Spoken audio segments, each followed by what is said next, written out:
Hello there, everyone. This is your neighborhood friendly Oxhorn, and here I am with an efficiency settlement build of the Boston airport. Before we begin, let me give you a spoiler alert. I don't know how much of a spoiler it is, but there are certain storyline things that I'm going to be talking about when I'm talking about how to get this settlement. And it has to deal with factions. So if you haven't completed all the faction quests, or you haven't finished the game, or spoilers matter, you may want to skip this video. But otherwise, we're going to dive right in. So this is the Boston airport, and you get it when you start doing some Brotherhood of Steel quests. Now, I don't know about other game playthroughs. When I first played the game, I ended the game siding with the railroad. And the spoiler in this is that I did have to destroy the Brotherhood of Steel to do so. Now, the problem is that once I destroyed the Brotherhood of Steel, I lost my Boston airport settlement. I came back and I got it again, but this settlement doesn't allow you to plant food or set up recruitment beacons. So I had to install a mod to open up those aspects of the workbench. Now, I don't know if the same is true if you side with the Brotherhood of Steel. I'm just not sure. So, you may need a mod to open this up, or you may not. But either way, I've linked to the mod in the description of this video. As you can see, this settlement is a very large rectangle, and it's all in concrete. There's no land to be seen. There's just piles of garbage. So in order to get my crops, I had to place down the Wasteland Workshop garden plots. You can see my farmers are farming carrots, but it looks like they're farming cement for some reason. And that's just because there's very little land to be had. Now, if you don't have Wasteland Workshop, you probably could get enough crops in here, but there's a little bit of land in here, and you can plant some crops on garbage. Also, take a look at this.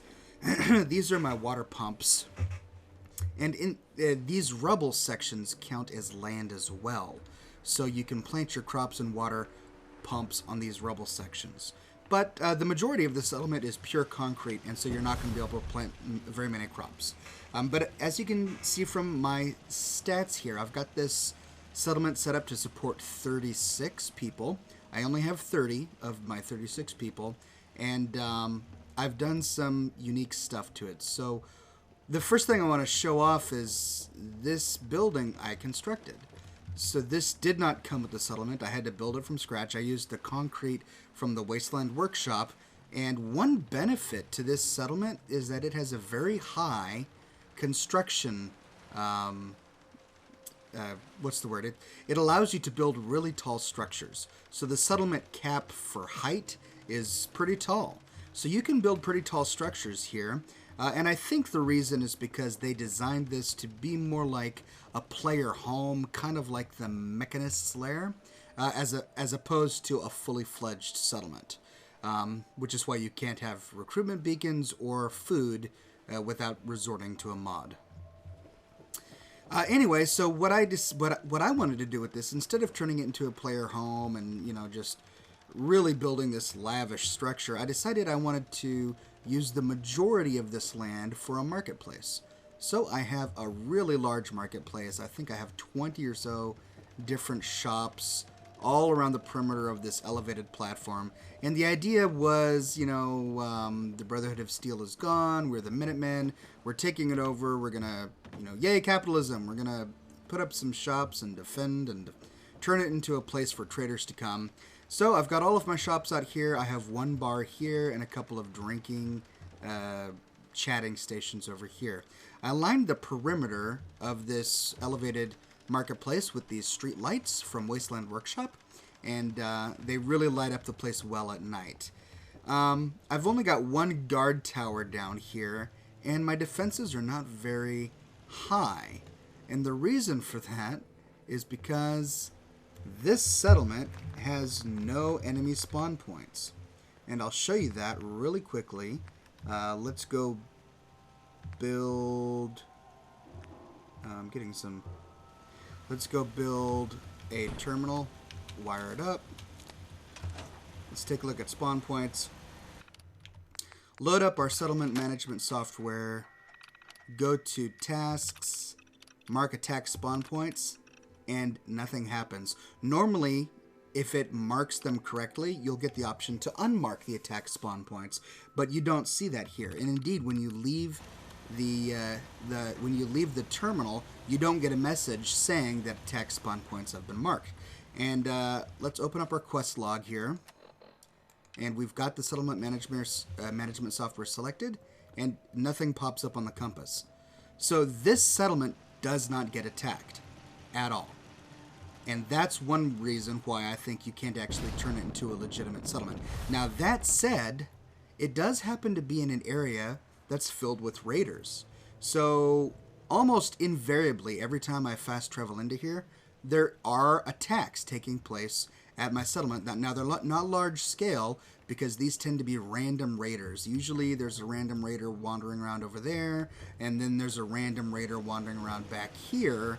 And then sometimes they'll be walking around the destruction over there. And that's really about it. So I have some minimal defenses up there, just to defend my settlement from the random raiders that come by. But I didn't go hog wild. Also, another interesting thing about this settlement is that if you have scavengers assigned, they go on really long walks. I mean, look out there. My settler is walking way out there. Normally, scavengers assigned to scrap stations will leave the scrap station and go walk around a little bit and then come back really quickly. But for some reason in the Boston airport, the settlers wander way afield. So they just go on a walk. And I actually think that's kind of neat. They're exploring the area. It makes it seem like they're actually looking for scrap in all those ruined buildings over there. But that means you do need to arm them. Make sure that you arm them with pretty good weapons so that they can defend themselves. Before we go into the big structure over here, let me show you my workshop. So I had to build this canopy. Instead of making it an enclosed structure, I wanted to make sort of a canopy looking thing. So I built just this standing shack roof, and I put some fluorescent lights in there, and I supported it using these wooden beams that come with a mod that I linked to in the description of this video. And then over here, I just have random scrap set out and tools and making it look like a workshop. This is a scavenger station, and that is a scavenger station. They're reskinned to look like something else.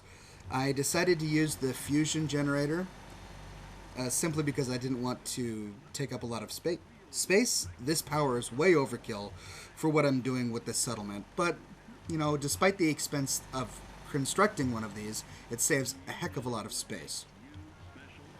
I'm using these water pumps, the powered water pumps. These were actually pretty hard to place. I had to find little bits of garbage. You see this little garbage trail right here? I was able to plant one water pump there, and then another one here, and then I forget where I put the third one, but I had to stick them over there to get it all powered up. Now, you see, okay, it's the end of the day, all of my settlers are leaving work, and they're climbing this staircase. Now, I built this staircase because when new settlers arrive at your settlement, they appear up here. This is not part of your settlement. You can't build here. This is just part of the Boston airport wreckage. And as for those who've played the game, you'll recognize this. This is the Brotherhood of Steel headquarters. This is where they were building Liberty Prime, and sometimes raiders will come up here, and so you need to defend yourself there. What was that? Which is why I have this guard station up here.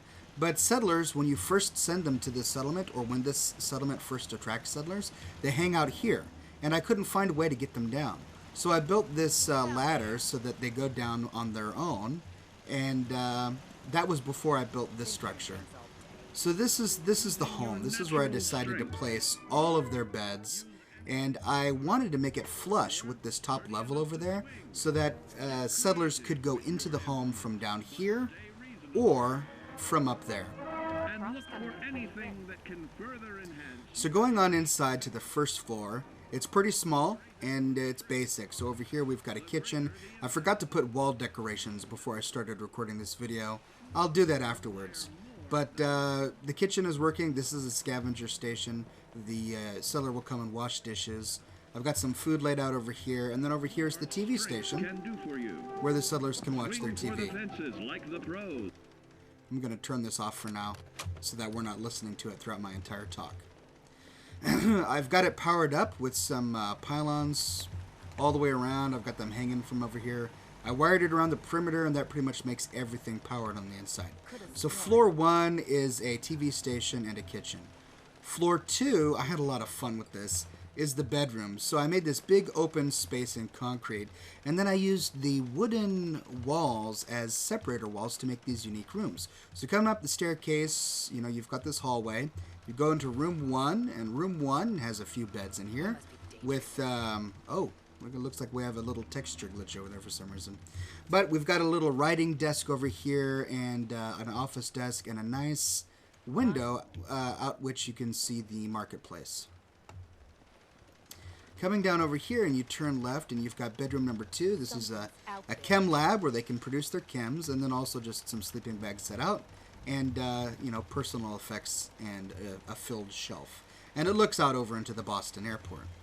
The final bedroom is right here, and I was trying to make use of this long stretch of space here, but they've got a great view out these windows of the water, and I'll talk more about the view later, and all of these sleeping bags set out here. So coming out here, all of this lounge area is great, but what I really wanted is I wanted to build a ladder up top to the roof, and this is the primary eating facility and bar station, and as you can see, it's used well. I've got 2 bars up here, each is assigned a settler. I've got these dining tables all laid out with food. The settlers sit here and dance on the tables, apparently. And then I've got a table set out here, and then this is the reason this settlement is so special. Look at that view, and I know it's in the middle of I've got a cloud, you know, it's a cloudy day right now, but if the clouds weren't there, you would see the most spectacular view of the skyline that you can't see from any other settlement.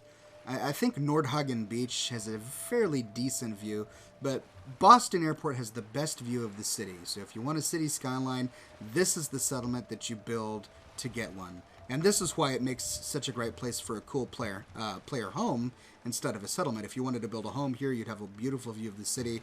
I'm bummed that this weather is so poor right now, but you can tell what the view would look like.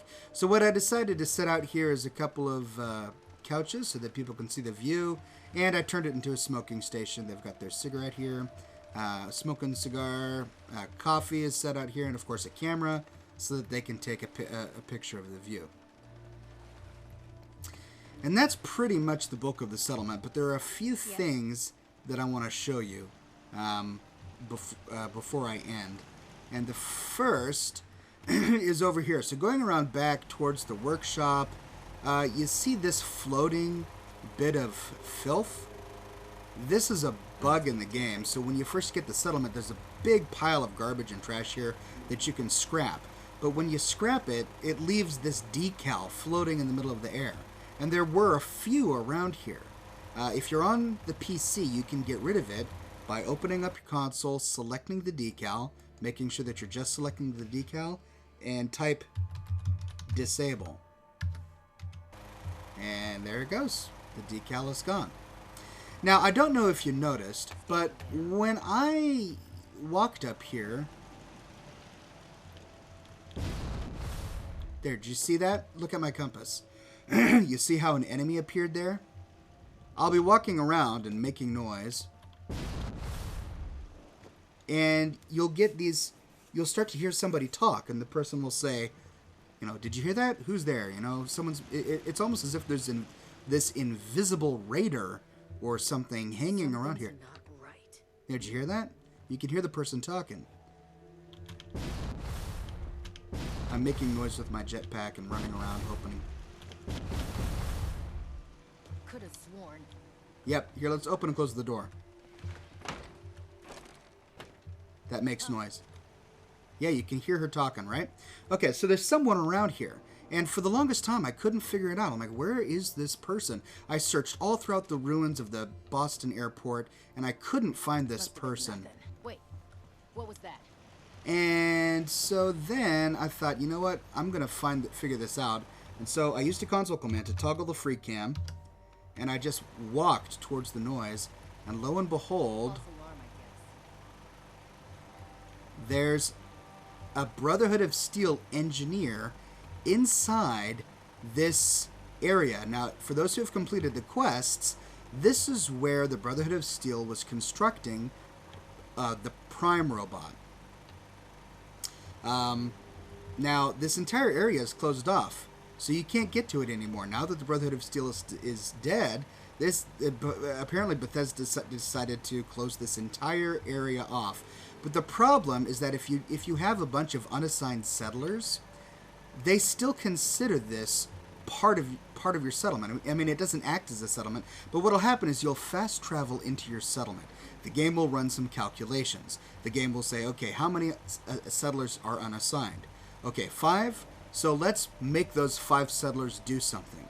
Now, because this back room here that you don't have access to has workstations at it, one of the things that unassigned settlers will do is they'll randomly work on workstations. So the game teleports them into this inaccessible room, and you lose the settler. I mean, you don't lose it from your settlement. It's still technically part of your settlement, but you can't find the settler, you can't target the settler, you can't command the settler, and basically you just have to fast travel away and fast travel back again, hoping that the settler spawns within your settlement so that you can have access to it.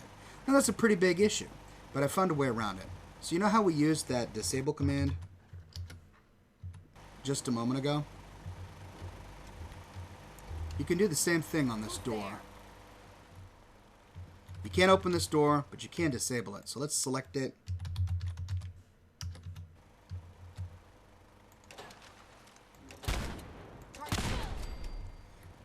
And there we go. We now have access to this room. You can even see parts of Liberty Prime scattered around here from where the Brotherhood of Steel was working on it. And now you have access to this whole area. It's pretty bugged. Like, here's the button to activate this garage door, but you see that? It's kind of bugged. So you sadly can't do anything with it unless you use console commands. Now, you can't build here. It's not part of the settlement. See, I'm pressing V and nothing's happening. But there are some workshops back here. There's a weapons workbench. There's an armor workbench. There are a bunch of containers. Apparently it all says that it's owned. And then just random scrap and stuff all back here in these tool chests. So there you go. Pro tip from Oxhorn. If you want access to this back area so that you can rescue any settlers that spawn here, just disable this door and it opens up this nice back area to your Boston airport. So there you go, ladies and gentlemen. That is my essential build of the Boston airport. I wanted to turn it into a nice big marketplace, and I had all these wonderful plans for it. And then I discovered that after doing all of the quests that it was locked out to me and it couldn't attract settlers, and I was really bummed. Oh, look, there's a settler looking out the window. There you go. I love watching the settlers use the place that I built for them. Makes me happy. But thankfully, very intelligent modders out there have made all sorts of mods that add functionality back to the game that you should have access to anyway. So if you want the Boston Airport and you finished the railroad quest line and you destroyed the Brotherhood of Steel, you now can, but you just have to use a mod to do it. So you can find that mod linked in the description of this video. And there you go. I hope you liked it. If you did, please subscribe. Let's go take a look at this wonderful view. Yeah, pretty cool. The clouds cleared, but it's night, so you just see the skyline. So everybody, I'm doing essential builds of every single settlement in Fallout 4. I'm almost done. I think I have 4 or 5 left to go, and then it's all about Far Harbor. Far Harbor, as of this recording, launches in like 10 days or so. So my goal is to get all of the settlements completely done in vanilla Fallout 4 so that I can tackle all of them in Far Harbor when it drops. When I'm done with that, I'll be doing settlement builds for settlements that you can only get access to if you run a couple of mods, and we'll be talking about that in the future. So if you like what I'm doing here, please subscribe so that you can get access to all of my future efficiency settlement builds for Fallout 4. Thanks everybody for watching.